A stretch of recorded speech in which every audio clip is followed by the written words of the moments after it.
In the overview in Part 1 of the Tablets of the Divine Plan, it was related that tablets were ultimately integrated into 7- and 10-year plans and had required an administrative system to impel their promulgation. They were, moreover, designated as a divine charter, which, along with the Tablet of Carmel and Will and Testament of Abdu'l-Baha, constitutes 3 interdependent processes for the development of the faith. That these processes are, in essence, added wings in soaring into flight, the revered words of Abdu'l-Baha.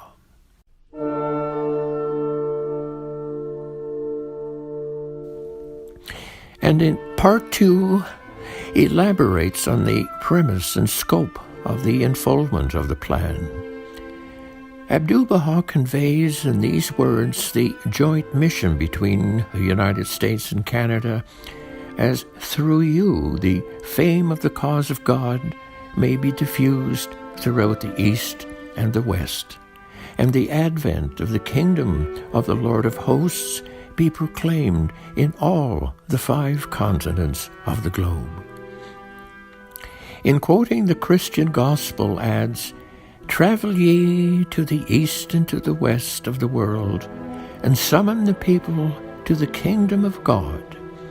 Hence, the mercy of God must encompass all humanity. And lastly, affirms that man is not created for the life of this ephemeral world, nay, rather is he created for the requirement of infinite perfections, for the attainment to the sublimity of the world of humanity, to be drawn nigh unto the divine threshold, and to sit on the throne of everlasting sovereignty. In speaking of the United States and Canada as the prime movers for the spread of the faith throughout the world, says in these words, "For thee be the cause of the promotion of heavenly teachings and the establishment of the oneness of humanity."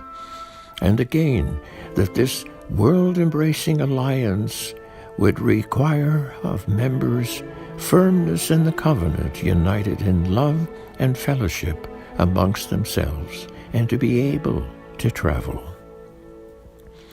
Abdu'l-Baha grouped specific tablets to regions in the vast United States, such as the northeastern, southern, western,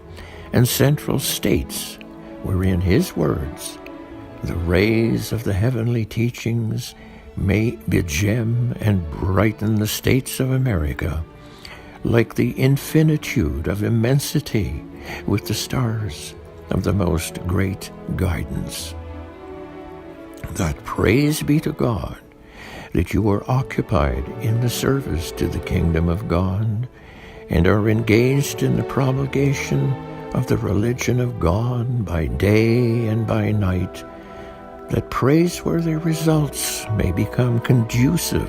to the glory and exaltation of humankind through all eternity.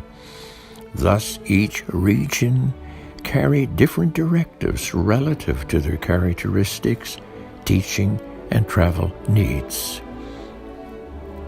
Abdu'l-Baha cites great accomplishments of the Friends, and in his words,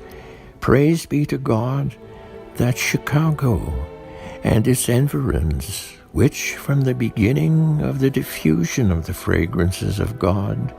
have been a strong heart, that such," he continued,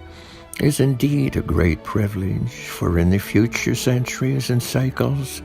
and will be an axis around which the honor of Chicago will revolve, and which," he added, "the call of the kingdom was in the very beginning raised from Chicago. That in having the first Baha'i temple in the continent instituted," he said, "this honor and distinction is infinite in value, and that undoubtedly out of this temple thousands of other temples will be born." America, says Abdu'l-Baha, may become the fulcrum of merciful susceptibilities, and the throne of the kingdom of God be established upon the earth with the greatest joy and majesty. And in part 3 to follow are Abdu'l-Baha's words about Canada.